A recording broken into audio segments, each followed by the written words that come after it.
Hello, I should be live. Let's double check here. Yes, I am. Okay. Hello. Welcome to Creepy Book Club. In the chat. Use that noise. Welcome, guys, to Creepy Book Club. Once a month live stream talking about creepy books. Let's give a second for everybody to get in the chat. Audio's good. Thank you. I love that I've trained at least a few people to start off with audio is good before anything else. Appreciate it.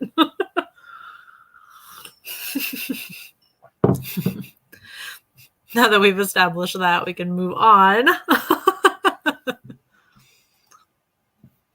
Hi, Justin. Welcome. Hopefully everybody that's pouring in here, it should say on the title, but we're talking about My Heart is a Chainsaw today. We're not going to start right off the bat, though, because I have another fun trivia game for you guys as people start popping in here, which I see is starting to happen. So have either of y'all in the chat so far read My Heart is a Chainsaw? I'm sure I think Justin, you said you did. I think you read it like last month, you said? Or you got like an arc or something?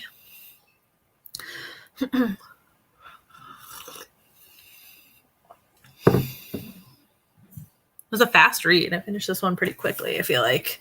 And then I read some reviews. Some people thought it dragged, but it'd be interesting. I hope Bree comes in here because I think they said that they didn't really enjoy this one so much. So, oh my God, you just finished it an hour ago. Perfect timing.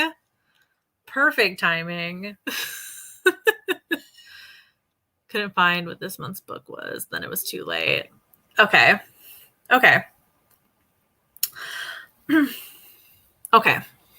That's probably a good place to start here because I have not been using Goodreads so much anymore. I don't know if I talked about it last month, but I've been way more into Storygraph.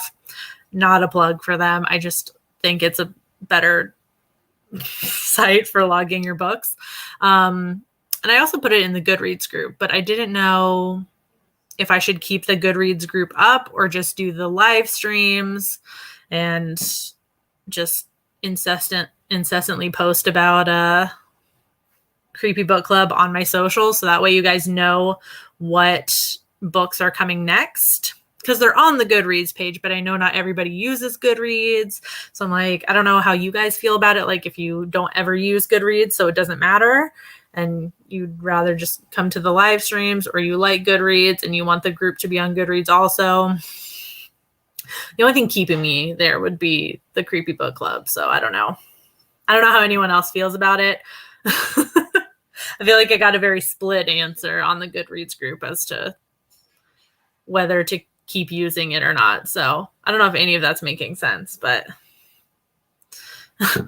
when you said you couldn't find where it was, that's what I'm like, maybe do I need the Goodreads group if people can't figure out where to go and I could just post about it constantly? And that way, if you're following me anywhere, you can find it. I don't know what the best way to do that is. Still figuring out Storygraph. My brain is stuck on Goodreads. It's not like that. I mean, the biggest draw, can we talk about like how long has Goodreads been around? And literally everybody and their mother on that website complains that you can't do half-star ratings. I'm just going to say Storygraph, not only can you do half-star ratings, but you can do quarter-star ratings if you want to go that far.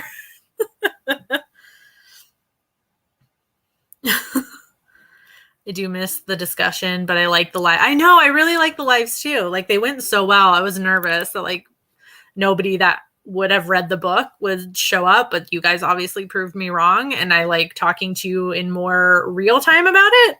So, or if I could just have it up both places, and maybe for those people that just prefer Goodreads can use Goodreads. And if you prefer the lives, I don't know. Used it to keep track. Yeah. On Storygraph, I don't think there's any space for reading groups or book clubs or anything like that. Yeah, maybe I would just do a little bit of both and just see how that goes. Moving away from Goodreads, because Amazon, yes, I had no idea it was owned by Amazon, which makes almost makes me even more mad that Goodreads still looks like it's stuck in the the early aughts or something. I'm sorry, it doesn't even have a normal text box when you're typing. You got to do the whatever / italic or whatever to do basic shit on there. Why does it still operate like that? Clearly Amazon just bought it and is not putting any money into it. Oh, thank you. Thank you, Mouthful of Pain. I got it at Spirit Halloween. In case you wanted to know, I don't know if this is going to make it better or worse for you, but it's a charmed mug. It's my favorite. Yes, Justin, Goodreads is a fossil. It is. I just don't get it. And Storygraph is so much more modern. I also like that they on the book's description page, if you click on a book to learn more about it, it puts any possible trigger warnings in the book info. It's literally right there, which I love.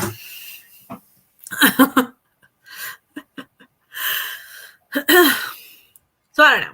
So maybe we'll do a little bit of both situation and see how that goes, and if it turns out nobody's using Goodreads anymore or something, I don't know. I will talk about what we're reading for the rest of the year, though, so everybody knows. But you can also find it on Goodreads. But let's play a game really quick. I have the game all ready to go to warm everybody up here. So we're going to play the game we played last time, where I'm going to show you a book cover, and I took off the title and the author, and you guys are going to guess what it is. You can kind of see it. I have my little list from all the live streams. I'll write your name down if you are the first one to get it in. And I think at the end of the year, I'll do maybe I'll do a giveaway or something for first, second, and third place for whoever has answered the most trivia questions across all the live streams. So, but that's the name of the game. I'm going to pull up the chat separately here so I can try and see who gets in there first. I'm just going to go with what the chat says, what I see come in first. So don't blame me, blame YouTube. Okay, is there a way I can do this? I think it's going to disappear anyway, but okay. So here's the first one. I think this one may be kind of easy, but we'll see. So there is your first. What is the book? You don't get any extra points for naming the author. I just took away the author to make it more difficult. But if you name the author also, that's good. I'm also down to give hints too if nobody gets it right away. But does anyone have any idea what this book is? Is my chat up? There we go. Looks familiar, but no idea. I don't know if it's not 42. And hello, Ben. It is not 42.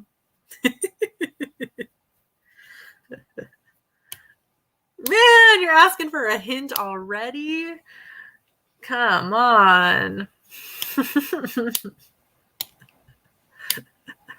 Okay. Hint. This is kind of like a 2-in-1. I don't know if anyone would think right off the bat that this is a horror book, but this was adapted into a movie. It was adapted into a movie. I was going to say for Netflix, but I don't know that it was exclusively Netflix, so I'm not going to say that. The Black Parade book. No. I thought this was, sorry, I work in a bookstore, so I thought this one was going to be easy. I can't reveal the author without showing the title, but I will give you the author as a hint, which actually I found out, funny story, is a pseudonym, but the author of this book is David Wong.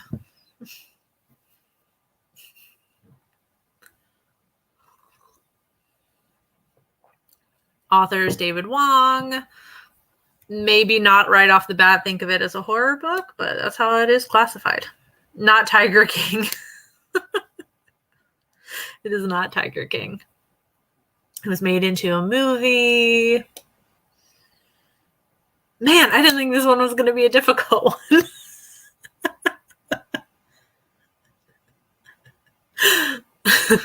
I can't think of the author's real name. I have a funny story about that in a little bit, but oh, okay. I'm going to call this one a wash. I don't think anyone got this one. That's never happened. Haven't worked in a bookstore since 2012. This is also a new cover. Karma jumping right in there. Karma sauce. Yes, it is. John dies at the end. Good job. Yep, I saw Karma sauce come in there first. I'm going to write you down real quick before I forget. Karma sauce. John dies at the end. David Wong, which I just found out is a pseudonym because all of his books started coming in with his real name on them, and I thought I was being pranked or something.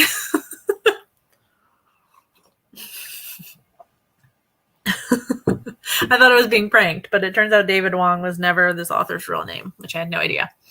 Thought it was a graphic novel. Oh, no, it's a book.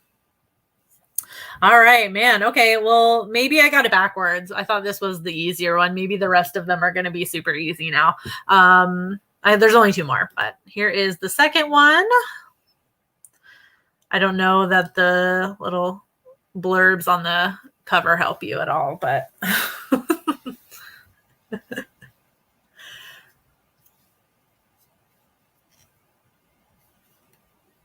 it does say, yeah, I know. I realized that too. I couldn't tell if that was teeth on the book, but is it like the skeleton like teeth, but then also serve as the quotation marks?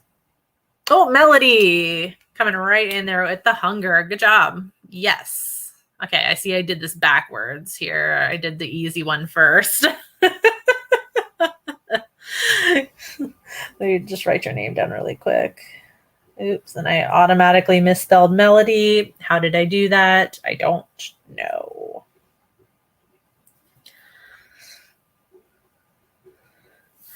That is The Hunger, which is actually a past Creepy Book Club book, like way past. This was like very beginning of Creepy Book Club.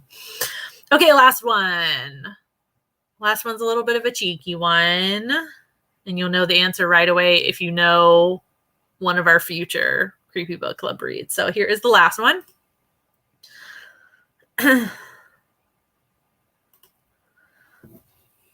What is this book?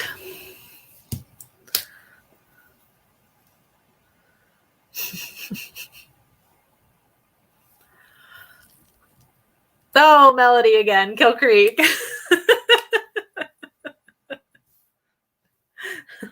I imagine Melody and Colleen were probably neck and neck. I just saw Melody first.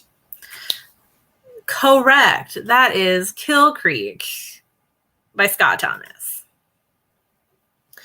Man, clearly I did this backwards. Sorry. I didn't know that John dies at the end was going to be that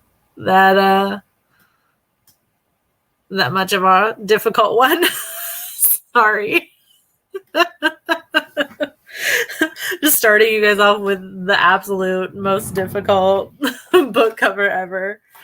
I don't know if it would have been easier if I showed like the original cover or not.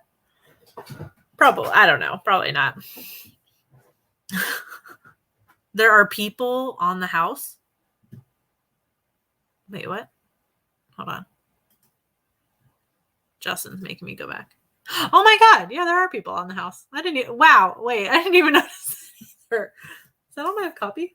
Yeah. Oh my god. Sorry, I had to go back and check that because I legit like sat there staring at it in Photoshop, editing that for this game, and I didn't even realize that. So that was a cheeky little one because Kill Creek is our October read, so it's not a super new one, I don't think. So there might be some people in here that have read it for sure. I don't know when this came out, 2017. But this is our October book. I just thought I'd throw that in there just for fun. Just for funsies. Okay. So my heart is a chainsaw. Let's get into this. I know some of you guys have feelings on this. I have feelings. Real quick, spoiler warning. Anytime I'm talking about books, pretty much, I'm going to spoil it. Like, we just put in all the effort to read this book. We definitely have to talk about everything that happens, and especially that ending, which we will get to, because, oh my God, that ending. But for anybody in here who either doesn't care about the spoilers or you're just here to have fun, My Heart is a Chainsaw follows our protagonist, Jade, who is an angry outcast who has an abusive father, an absent mother, an entire town that is quickly being gentrified. And she lives in her own world, a world in which protection comes from an unusual source, horror movies. Well, unusual to like other people, but not to us. Especially the ones where a mass killer seeks revenge on a world that wronged them, aka slashers. And Jade narrates this quirky history of proof rock as if it is one of those movies. But when blood actually starts to spill in the waters of Indian Lake, she pulls us into her dizzying, encyclopedic mind of blood and masked murderers and predicts exactly how the plot will unfold. Kind of. She kind of predicts.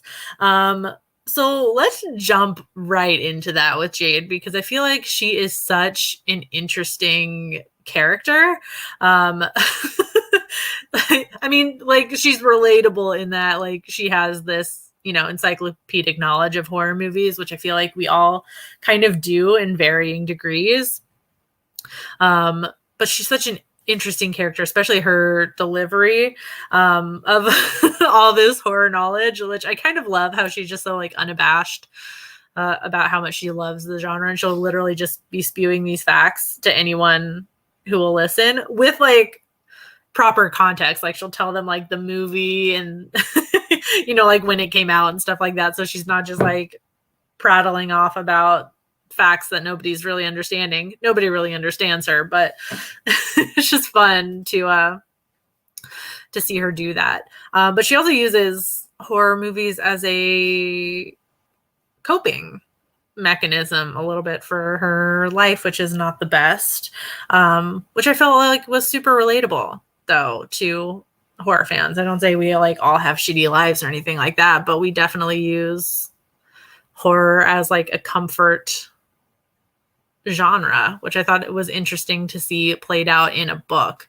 So I guess kind of like a first little question to you guys, like as horror fans yourself, like how did you react and interpret Jade's use of like the slasher paradigm to cope with her situation?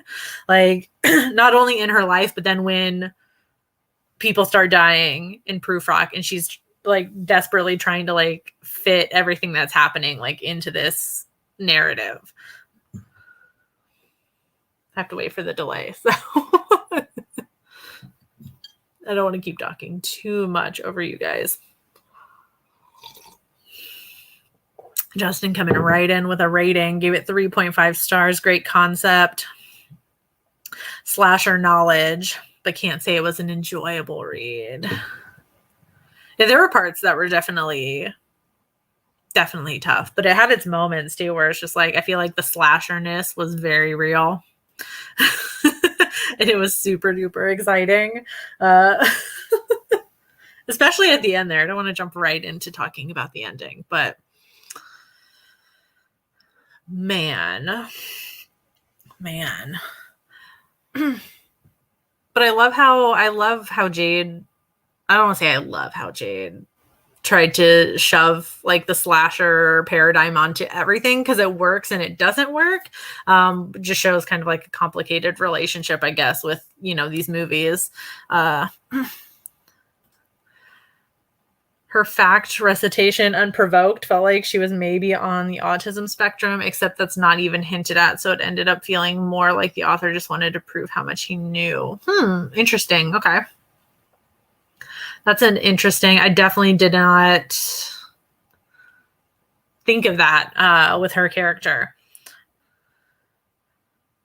I didn't quite get, I'm not saying your thoughts are invalid there. I didn't quite get that at the end, only maybe because I've read some other stuff by Stephen Graham Jones. He has another one. Do I have it handy? Hold on, I do kind of.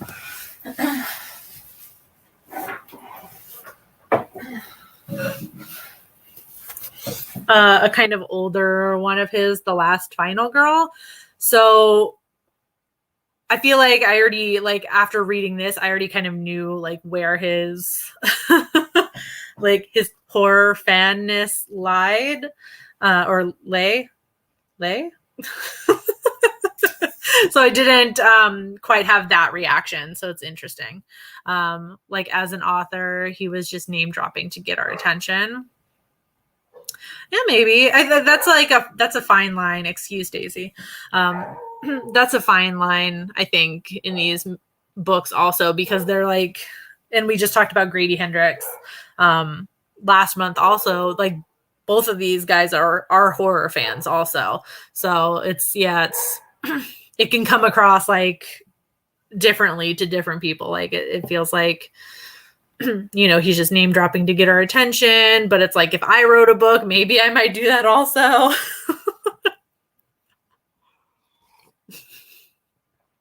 Colleen said, relatable coping mechanism to try and fit things into something she knows and understands. Definitely is relatable. It doesn't always work for her in the book, which is why it like brings up the like a complicated relationship she has with the slashers. Like, it's a relatable coping mechanism, and it's not all bad, I would say. I don't know. I'm not a psychologist, so I can't really speak to that, but it does have its downsides where I feel like she's not really got a grasp on the situation because she's so focused on like educating the final girl and getting her ready for like the bloodbath and things like that. She does come across very enclosed as a character, so it feels like she was just spitting out facts at times. Yeah, that's all. That's understandable. Which I feel like is part of her character. Like she definitely shuts down. Oh, not shuts down. She is shut down.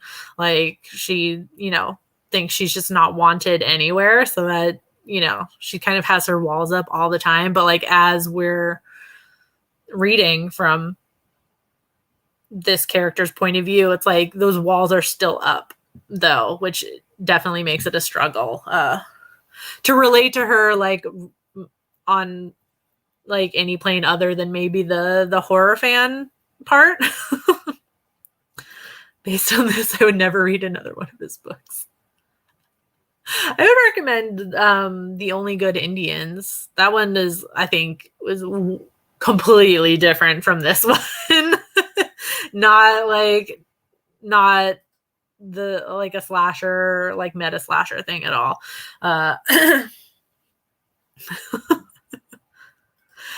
Melody enjoyed the slasher references and how it was used as a coping mechanism. Struggle with the character itself. Yeah, I think Justin kind of hit the nail on the head with that enclosed. I think that's a good way. Like, she has those walls up all the time, but that means those walls are up for us as well. But as a horror fan, I felt seen when I watched some of the, yeah. It's like two ends of the spectrum here on that one.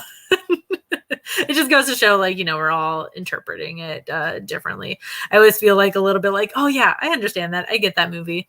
I know that movie. I've seen that one. But I always try to imagine, like, I don't want to say like non-horror fans, but like if you haven't seen some of the movies, or maybe just like slashers, like aren't really like ones that you watch a lot, like all the like horror movie names she throws at you would just go like right over your head.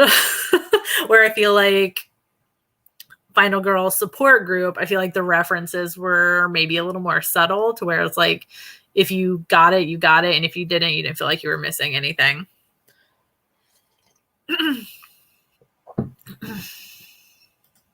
Ooh, I work with teenagers all day, and I felt that she was a pretty good representation of the outcast teen obsessed with something. Insert it here. Well, that's an interesting perspective. Thank you for sharing that. Like,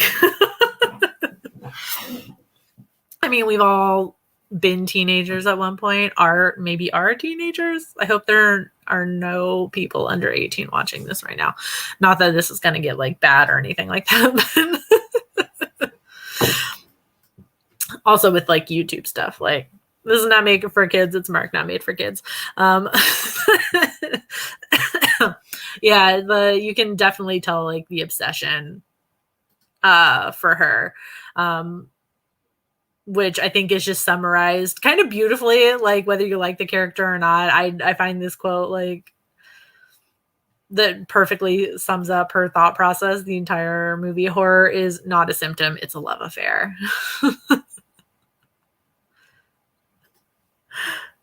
But which is weird because she's definitely very much like clings to this slasher paradigm in the whole movie.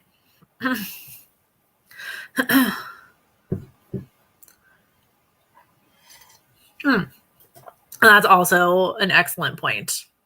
Like, this is not written by somebody who is ever a teen girl, which experience things a little bit differently with the things that, that we like when we were teenagers, that just get written off by literally everybody as being stupid or like silly.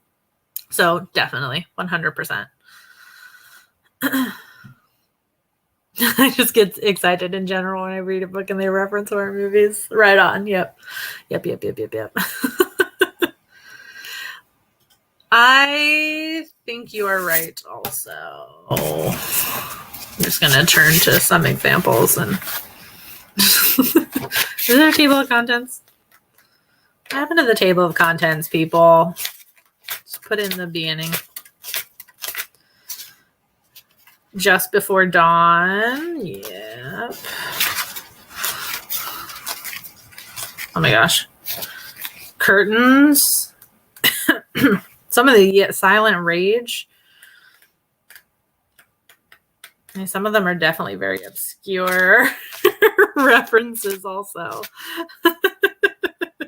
Happy Birthday to Me. Yep, you are correct. You're definitely right. You are definitely right. I mean, speaking of like the horror references, the slasher references, this is definitely another one of those. It's like a meta slasher book. We we did just read one of those with the Final Girl Support Group. So how do you feel about it fitting into the meta slasher genre? Do you feel like it brought something new to it? Do you feel like it was just another entry? It's interesting because this author has done this before. I'm glad I should have grabbed this to start. This is another like meta slasher that the same author has written. Definitely very, very different from this. Weirdly, like they're the same subgenre, but they're just so completely like they're this far apart. Completely different. I thought it interesting that Jade took on the role of kind of like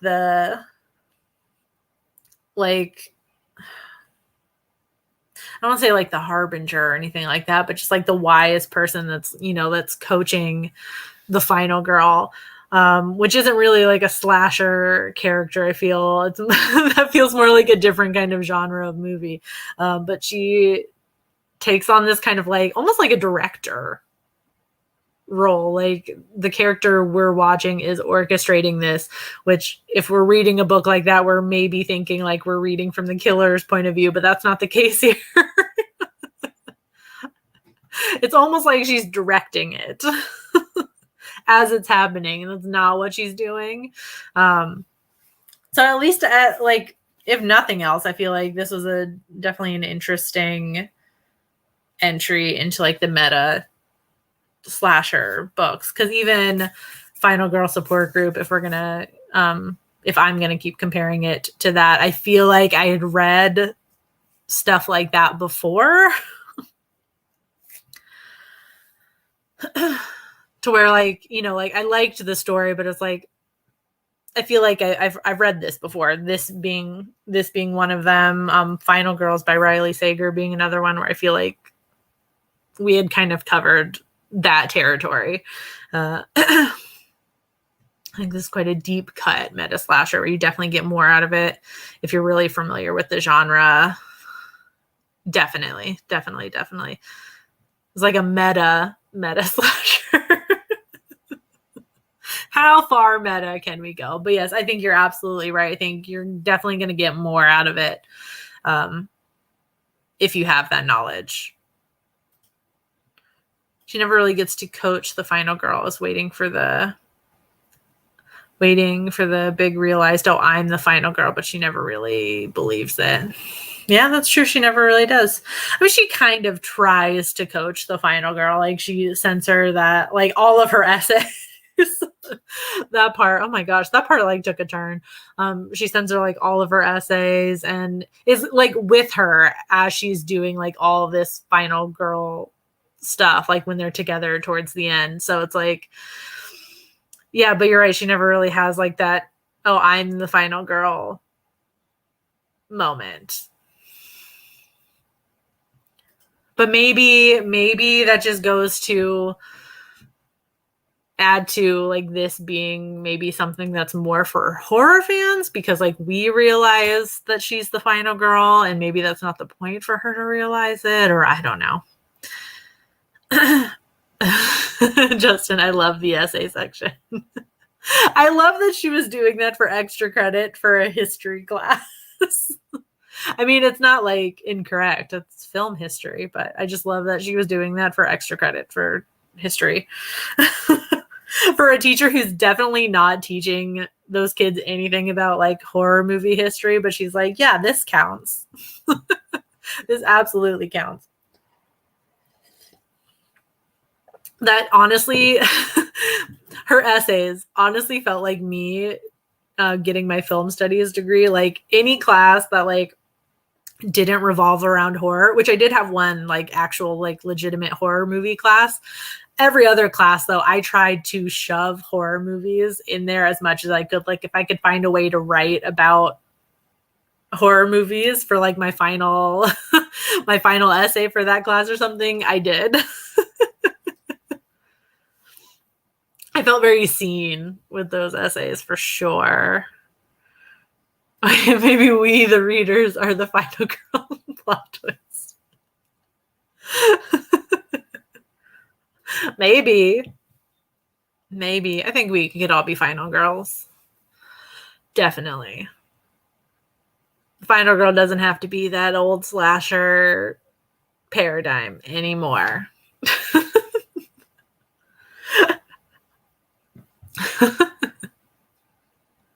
Oh, goodness. All right. Should we talk about that ending, though? Because the ending was very, do I want to say like strange, or it was very different. I mean, I've read books before that don't really like conclude everything. I feel like that's not like an uncommon thing. Like, but that one just felt like on a its own plane of not concluding anything. It felt very much like a movie where felt very much like a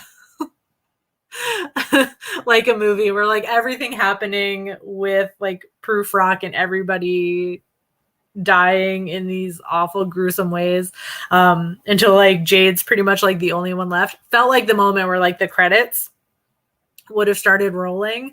So it's like, you know, we watch all this like carnage on screen and we don't get much like resolution, and then the movie is over. So it felt very cinematic to do that. But then he like tacks on this like wildfire that starts it's like a national preserve, like on Terra Nova, like where, you know, all the rich people are moving in. And then the thing with the bear, and Jade's trying to like put out the wildfire, and it felt abrupt, like the story didn't even end. Yeah, it definitely was abrupt. Absolutely. Like not only like the kind of like conclusion of what like the slasher part, but then everything with like the wildfire and the bears and things like that definitely was abrupt also. Like it just felt like but it kind of felt like life though. Like it had to end somewhere because technically the story, like ideally the story keeps going. We're just like being given this section of this story.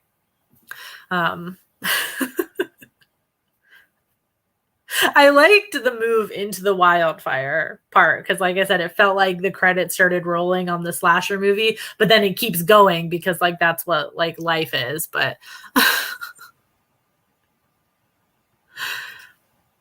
feel like there's a lot of other underlying themes that doesn't quite resolve. Social class, environmental impact, definitely in the gentrification, which kind of we like he comes back to it like every now and then especially with like the reveal of like who the slasher is this whole time is kind of like that age old, you know, if you're gonna fuck with the land, there's going to be older things that are going to come and punish you for not taking care of what was here before you.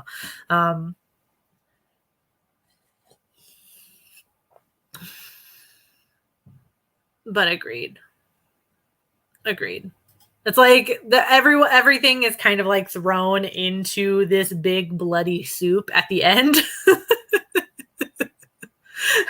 Like he kind of takes care of everything, or tries to take care of everything with the bloodbath, I feel like, because like not only are all the rich people dying, who, you know, were building on a national, I can't remember what it is. It can't be a wildlife preserve, was it? Or it's like right on the edge of one or something like that. Like somewhere where you absolutely should not be building houses, but like only like the uber rich people could could do something like that.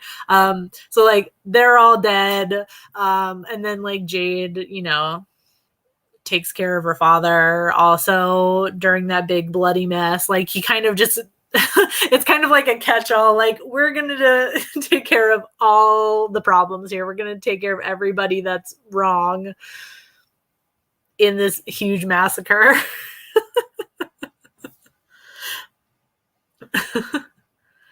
Wish there was more with the mom, especially at the end when she was looking at the mama bear and her cub. Yeah, I took that as, I kind of feel like that's what Jade wanted her mom to do, maybe. But I definitely agree that like there's really not a lot with the mom. I mean, she's like absent. Like that's kind of like part of Jade's problem, is that her mother is absent. So it kind of makes sense that she's like not around, because that seems like her MO. But yeah, I saw that as like, that's what, you know, she wanted her mom to be, because we see the mama bear protecting the cub from this vicious, likely male bear.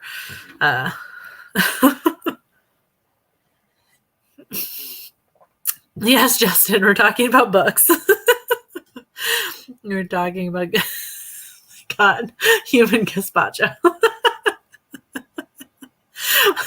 I just love that it was at one of those, like, I don't want to say cheesy, but like you see them, I feel like you see them over the summer. Like there's always like how many towns host a movie night of Jaws, like on a lake or something like that, where everybody's in inner tubes. And like I feel like the horror brained people were like, what if like what if a scene like Piranha just happened in that instance, and it would be so poetic. So it was nice to see that play out in in book form. Yeah, it was an interesting one. I don't want to say I hated it. Like I didn't like overall think it was awful. I'm not saying this one was awful, but I feel like I leaned so much more strongly to dislike with this one. And this one's kind of like, I don't know where I land. I don't know where I land. There were parts that I really, really liked about it. There were parts that I wasn't super excited about, which I'm very excited to hear everybody's ratings of this. I'm actually going to pull up right now to see if I gave it an actual number rating. Because sometimes when I feel this way, I'll just mark that I finished it, but I don't actually give it a rating. If I can't decide, this definitely feels like one of those movies I probably forgot.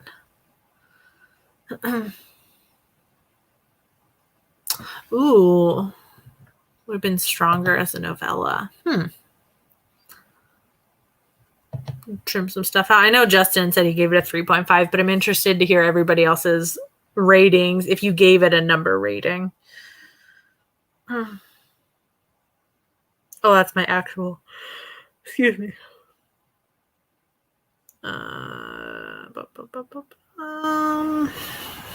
Yep, I don't think I gave it a number rating yet. I just marked that I finished it. Usually in these instances, I just lean towards like 2.5 because it's right in the middle. And I'm like, that's where I'm going to stay because I don't know. Not my favorite that I've read by Jones. Not my least favorite though either. I think The Only Good Indians was fantastic. I thought that was a really good one. Yeah, I thought that one was a really good one. I'm interested to hear everybody's number ratings though. I don't know. My default is 2.5 if I can't figure it out. It's tough though. Only Good Indians, still my fave. Yeah. I think that one is it's a great book. I know Loch Ness said they weren't going to read anything else by him, but if you ever think about it, The Only Good Indians is really good and vastly different from this one. Vastly. Like this is an unpopular opinion of the night, but I really liked it at 4.5. Hey, that is okay. You're in good company. Karma Sauce gave it a 4. We can all have different opinions. Des the Reader also gave it a 4. Loch Ness gave it a generous 2, not the bottom of the barrel. It's like when you watch so many horror movies, like same thing with the books. Like when you read so much, it's like, I feel like there's always something worse where it's like, this is definitely not the worst thing I've ever read. So I guess I'll sit with my, I feel like I'd be okay with like a 3 or a 3.5 also. I don't know. I'll have to think on that. Enjoyed Night of the Mannequins. I still haven't read that one. I want to. I've heard good things about that one. And that's a novella? Question mark? Question mark? A 2.5 for me. First time with this author. Not sure if he's my jam. That's valid. I think if you look at all of the books and like novellas he's put out, I feel like I don't want to say there's a little something for everybody, but he doesn't just stick to the same thing. So if you are somebody who is like, maybe I'll try one more thing, he's got other stuff that's going to be different. Night of the Mannequins is short. Yeah. And he's also got a lot of novellas too. If you want to like try something that's like shorter and then make it like be like, okay, for sure, not for me. Torn between a 3.5 and a 4. Yeah, I think I'd also be okay with like a 3. Oh, that's a tough one. That one's a tough one. Definitely a lot of interesting things to talk about. I will say, in terms of like the meta slasher movement, I think that's a more refreshing take on one. I think it's been a lot of focus on, I know this was like focused on a final girl also, but it's like, it's a final girl that doesn't realize she's a final girl. So it feels different. It feels different. She doesn't take on that role, or it's not like the recovering final girl. And let's explore that, because I feel like that's been done a lot also. So I do appreciate that. I appreciate the attempt at, you know, bringing something new to meta slashers, because I feel like there's only so much you can do with a meta slasher before we're kind of just repeating ourselves. And that goes for movies also, not just books. Yeah. But like we do, I don't know, say at the very end of all of these, but I have 2 questions for you about other books. What else have you been reading this month? Because I know all of you guys are readers, and most of us don't just read one book a month. It's okay if you do. It's okay if you do. You read what you want to read that month. And if it's only a book, it's only a book. It's definitely a more artsy take on Final Girl, while others feel more commercial. I think that's a really good way to put it. Definitely a really good way to put that. But I want to know anything else you guys read this month that you're like really excited about. Like you read some awesome shit this month. I want to hear about it. I posted a huge like reading vlog that's like totally chaotic, and I read tons of books. You can go check that if you want to. If you want to see some of my favorites out of that, though. I did read Goddess of Filth, which is a very short novella. Would highly recommend. I read The Graveyard Book, which made me cry, and Her Body and Other Parties, which was fucking fantastic. If anybody's looking for an anthology, would highly recommend that one. Oh my gosh, thank you, Nightmare Brother. Thank you very much. Doesn't say anything on it, so, but I just wanted to like put out their username. Thank you very much for the Nightmare Fuel. Thank you. Just started the Book of Accidents. I keep staring at that at work, like it's, you know what I mean? Like I keep passing by it, and I'm looking at it, and I'm like, I feel like I should read it. I'll get to it at some point. Witchy Bitchy started reading Elvira's book. Love that. I have a pile here. I'll show you guys like some of the stuff I'm planning on reading for October. And Yours Cruelly is definitely on that list for sure. Reread Night Film. I fucking love Night Film. I read it on Sean Nocturnal Horrors here on YouTube, his suggestion, because he really loves that book. And I read it, and beautiful. Absolutely beautiful. It was also a creepy book club pick. I think I made it a creepy book club pick. It was fantastic. Absolutely fantastic. Highly recommend. Oh, goodness. Whisper Down the Lane, Come With Me, Empire of the Vampire. Oh, that's the new J. Kristoff one. I've never read anything by that author. Dang. Just finished One of Us Is Next. When I Have Time, Riley Sager's Survive the Night. Ooh, okay. I had thoughts on that one. I can't wait for you to finish that. I can hear what you thought about that one. Graveyard Brook was amazing. It is an amazing book. After my whole, like, let's read a bunch of Stephen King moment, I think I'm going to tackle Neil Gaiman. Not physically, but his body of work.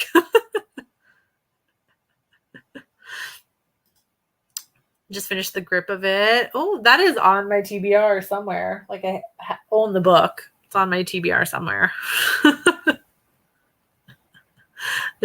The Summoning by Bentley Little and The Red Tree. I'm interested. I would be interested to hear what you thought of The Red Tree because I had mixed feelings on that one. Suffering by Rinch. I haven't read anything by them either.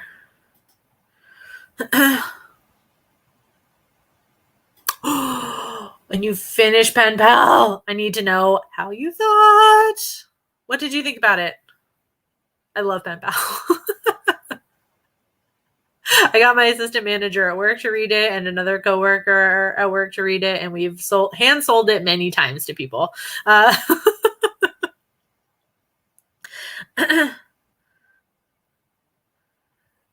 will get to it. It is on my TBR. I'm hoping to get to it before the end of the year. I kind of have separated out a much bigger stack of books that I kind of would like to finish before the year is over. So we'll see. Some of the stuff I plan on reading for October, definitely Kill Creek once again. October pick for this. So this is what we're going to talk about next month on the live stream. If anybody's interested, which I hope you are, this is supposed to be like big, spooky Halloween vibes. I have also started, I'm not very far into it, but I've just started None Shall Sleep, which is a YA horror book. But looks very scary. Right off the bat, only like 80 pages in, it is like Mindhunter meets Silence of the Lambs. So if you're into that sort of thing, which I definitely am, would highly recommend it. I'm not finished with it yet though, but need to reread. Yeah, that one's kind of an older one. I feel like we mix in some new releases and older books for Creepy Book Club. So this is a little more of an older one, not super old, but yeah. I'm also going to read a graphic novel, like to fit those in places. This one's called Squad. I heard about this one on Book Talk, but I think technically it's YA. A group of girls are werewolves. That's all I know about it. But I mean, like, look at that cover, right? I'm obsessed. In terms of Stephen King, because I promised one per month, so I'm going to officially start that. I think I'm going to start Dolores Claiborne first. I think that's the first one, like, because literally everybody and their mother recommended this one, and I had never heard of it before in my entire life. I asked everybody for Stephen King recommendations, and literally every other comment was like Dolores Claiborne. And then some of those people were talking about a movie. And I'm like, I've never seen this movie. I don't even know what this is about. So I figure that's like the best place to start, right? I don't know what it's about. I have no prior knowledge. I think this will be like the most pure form of me reading Stephen King that I can get. Like, I have my thoughts on him as a writer, but I don't know anything about this story. So I feel like that's as pure as we can get. Yeah, I want to read Squad. Yeah. By Maggie Takuda Hall. I'm probably mispronouncing their name. And then I think Lisa Sturl might be the illustrator. Not sure. I have to double check. I think I saw one of these authors / illustrators talking about the book on Book Talk. Like, I stumbled across their page, and that's how I found it. And then it came in at work, and I was like, perfect. Thank you very much, Colleen, for the Nightmare Fuel. Jazz Hands. Why do we do it? Don't know. Definitely recommend Dolores Claiborne. I've literally never heard of it. Don't worry. I'm reading that one for October. I feel like I have to.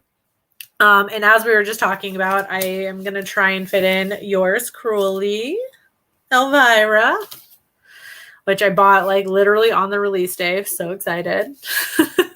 Very excited. Although like the internet was abuzz with like I don't want to say like the big thing. Like there could be more stuff that is revealed in this, but the fact that she came out to everybody. Elvira's queer, y'all, which I think, I mean, were we that surprised? I mean, somebody with that much camp has got to be a little queer, right? But we love that. We're very, very excited and happy for Elvira. And then I'm also going to try and read The Death of Jane Lawrence, which actually probably shouldn't have said that because this is a strict on sale book. Forget I said that. I just realized I did a no. We're not going to talk about that. But I'm going to read that book. To my defense, when it came into the store, it was not strict on sale for like days. And then they decided to make it a strict on sale. So I don't think I'm not in trouble. But I'm going to read it. I'm going to read it. I just realized as I held it up, I was like, oh no, that's a strict on sale book. I bought it thinking it wasn't strict on sale, and then they made it strict on sale. So that's not my fault. That's Barnes & Noble's fault. So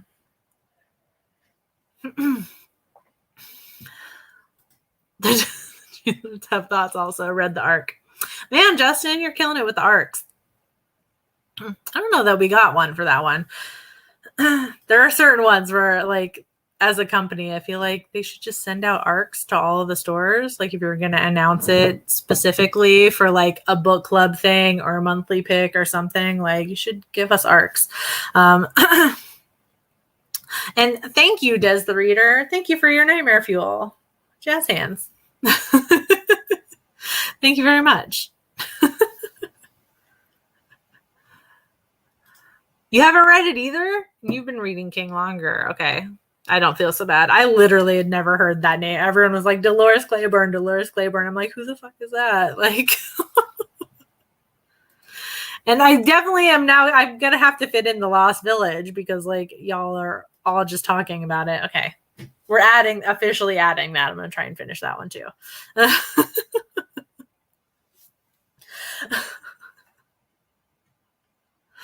Oh man. So that's what I'm going to try and read for October. I feel like that's a very, very spooky stack of books. Sorry, not that one. We just read that one. I feel like this is a very spooky stack of books, right? For October. Probably should stop showing that Jane Lawrence book, but whatever. I stand by that. That is the company's fault, not mine. So we'll see how far we get in that. Audiobooks are my friend for like a long TBR list like that. So I'm definitely going to be hitting up Libby for some of these audiobooks so I can listen to them also. But yeah, so we filled up an hour. Once again, for the third time, just in case, Kill Creek is our October pick for Creepy Book Club. So if you're going to reread it, you've already read it before, now's your chance. If you want to read it for the first time, do so. That's what we're going to be talking about in like roughly a month's time on a live stream. If you follow me on like Twitter, Instagram, whatever, I will post about when the live streams are going to be and what we're going to do on the live stream, so you will know when it's coming up. I really should post a schedule, but maybe. October TBR includes The Deathless Girls. Did I read that? Wait, hold on. I don't want to say I read that and DNF'd it when you just said you're going to read it. I might have DNF'd it, though. Oh, it is. Okay. Not just because I didn't have time for it, though. Not because I disliked it. Plain Bad Heroines. I have that one, too, on my DVR. And the Empty Man graphic novel.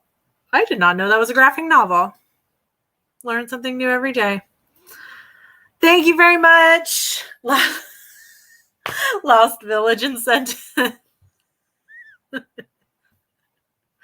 Lost Village Incentive. It's literally, I see it. I see the book right there. on my bookshelf. It's being added to the pile. At this point, it's going to be the first thing I read in October now, just to make sure I have it read. And then I can get on Creepy Book Club live stream a month from now and brag that I read The Lost Village.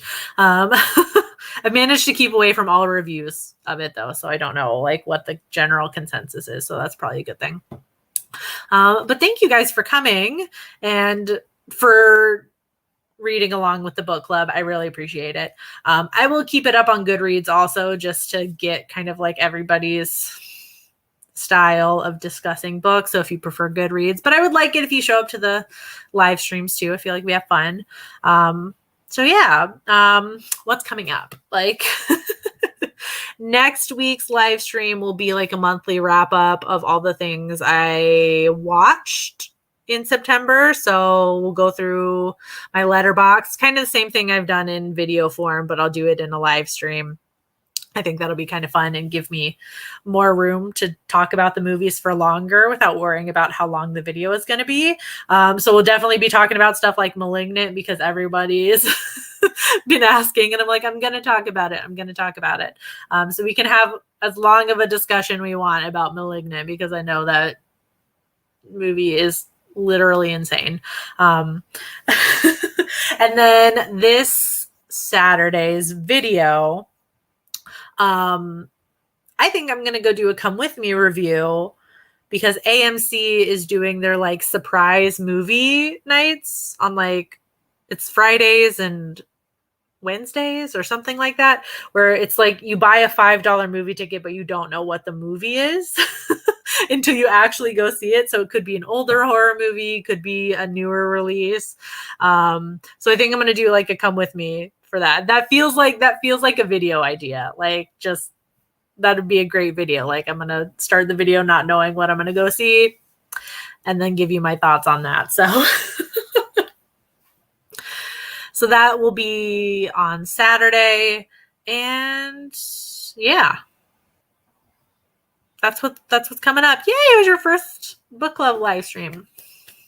Yay. Thank you for the rousing discussion. It's always more fun when everybody has different opinions on things. So I appreciate everybody sharing theirs, and being polite to each other in the comments. That's honestly the most important thing. And that's why I love this community of 9,000 creepy peeps. I forgot to say thank you. We just hit 9K on the channel. So thank you very, very much for being here. Thank you for watching my videos. Thank you for participating. Thank you for reading books with me every month. I hope you join more in the future too. Please come back. Please come back. A lot of firsts. I've seen a lot of new usernames in the lives, which is super fun. So it's nice to like chat with you guys in a more real-time sense. So yeah, that's all I have for you guys this evening. Have a great night/day, depending on where you are in the world. And yep, I will see you very soon. Stay strange. Bye, guys. Good night.